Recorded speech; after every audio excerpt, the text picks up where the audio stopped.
Welcome to Sib Spot. Today's Reddit stories are from IDon'tWorkHerelady. Story 1 is by Soko Miss the Best. Ma'am, those are tumors, not monkeypox, and I don't work here. So, I was at my neighborhood bullseye store looking around for some root beer and minding my own business like most normal people do.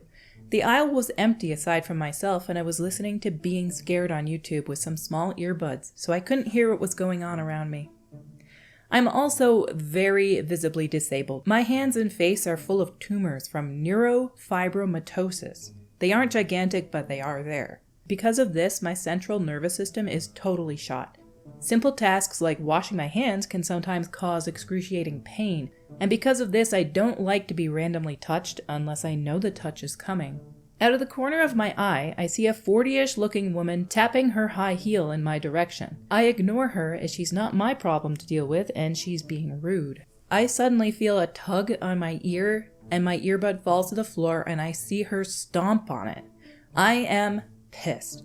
She's trying to pull me to a standing position by my ear, and with a reflex I take a swing backwards and connect with her face. This probably hurt me a lot more than it hurt her due to the tumors in my fingers. Karen, you hit m- I don't even let her finish her sentence. Me, don't effing touch me. You just assaulted me and broke my property and you're going to replace it. Karen, the heck I am. I just wanted the laundry detergent location and you just hit me. As I turn to face her, she notices the tumors on my face and starts screaming to where someone in the deepest pit of heck would hear her. Karen, oh my God, this man has monkeypox and isn't wearing a mask. Security, police, anyone, help. There is noticeable swelling under her right eye at this point, and a manager and security guard approach. Karen, this employee just punched me in the face and all I wanted to know was where the laundry detergent is. Manager takes one look at me and starts to ask, Sir, who is your direct soup? Me, are you really about to ask me if I work here? Take a close look at me, dude. He kinda squints, then looks at my face, clearly noticing the tumors. Karen, see, he has monkeypox. Manager, sir, you really should be wearing a mask. Me, no, I am disabled. These things on my face are tumors and this woman just assaulted me and broke my personal property. I very obviously don't work here. Look at my shirt. I was wearing a Blackpool Combat Club shirt with the matching hoodie. Get the police here, now. The manager goes white as a ghost. The security guard is already on the radio with the local PD. At this point, I know I better calm down and let cooler heads prevail, because I don't want to go to jail. When the police arrive, I give them my version of events. I'm sure to let the cop know I was disabled. He even empathizes with me. And Karen gives hers, and one of the officers goes and watches the security tape with the security guard. And they come back after a few minutes, and the two cops talk to each other, out of earshot for a few minutes before they come back.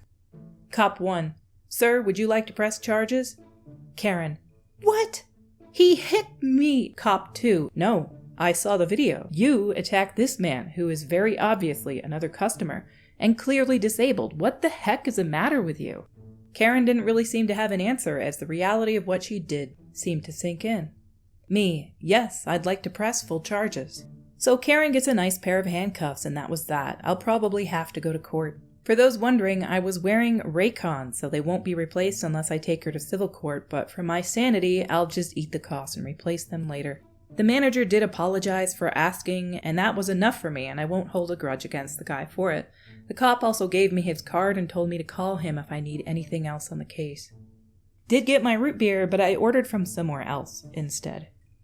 Stories like this are absolutely crazy, that there are people out there that are so entitled that they see somebody they think works there and they're going to destroy their property? Because they think they work there. They're going to yank on their ear and step on their earbud. And they somehow think that that's okay because they are a paying customer and they should yank somebody's earbud out. Whether this Karen thinks this is an employee or a customer, what she did is not acceptable. And she should be forced to replace the cost of the earbuds, but she probably won't. Down in the comments by One Salty Stout. At last, someone pressed charges. Thank goodness. Under that by Blood Orange Julian. Right? I'm extremely pro-charges. I've met so many of these types of people and they are just entitled bullies and they'll never stop being a giant piece of crap. But catching a charge will make them pause for a second and maybe reconsider what they might do next time. To paraphrase Mike Tyson, people are too comfortable with behaving like jerks because people don't give them consequences. Not that Mike Tyson is somebody anybody should learn anything from, but that's a pretty good phrase regardless. Our next story is by SMTHC666. White lady automatically assumes I, half Asian, work at this Chinese restaurant. All employees are wearing fancy black clothing while I am literally wearing a bright green bomber jacket, wild hair dye, socks with Birkenstock sandals. My dad and I are waiting in line to be seated at Dan Modern while she impatiently waits for her online order behind us. I don't resemble my white dad very much, and he isn't super talkative. She doesn't seem to realize we were there together when trying to get my attention. Her, "Excuse me." Me, "Sorry, what?" She goes on to angrily rant about her order, how long she's been waiting, and clearly try to take her anger out on me. I'm super confused, and finally cut her off when I realize why she's telling me all of this, quickly saying, I don't work here, but sorry to hear. Oh. She immediately goes back on her phone and coldly refuses to make any further eye contact until we got seated. I don't know, she must have been about my age, mid-20s, and embarrassed. She should be. I was clearly a customer. I don't know why anyone would make this assumption outside of racial appearances, but let me know. I wish I could show pics of my attire versus the server's pulled back hair, name tags, uniform. I would have loved a legit apology because at the time it felt like she was still very angry at me for existing there. Or maybe I should have embarrassed her further, but my automatic response to others' anger is to people please, especially when it's directed at me. Oh well, I hope she learns to chill the F out. The fact that she just jumped on her phone and said oh instead of saying she's sorry shows that she hasn't grown up yet. She may be in her mid-20s, but she hasn't learned how to say, "Oh, I'm terribly sorry for that." A sincere apology. You just go off on somebody and complain about your order and how long you've been waiting. "I'm sorry, I don't work here." Oh, and jump on your phone. But some people cannot handle social situations when they're super embarrassed. So I guess that right there is your payment for this. You know that she's super embarrassed if she's not dealing with you anymore. But she still should have apologized. Our last story today is by CWU007. This is a drugstore. We don't sell fast food. This just happened today and I'm having a nice laugh over it. I'm a shift supervisor for a retail drugstore chain. For a reference, we have a drive-thru, but it's for pharmacy. People pick up their prescriptions through it. I'm working when we get a call. For some reference, the voice on the phone sounded pretty old, like 70 or 80-year-old woman, so I will call her OW. Me, "Thank you for calling Drugstore. OP speaking. How may I help you?" OW, "I just went through your drive-thru. I ordered 2 hot dogs, but one of them was a hamburger."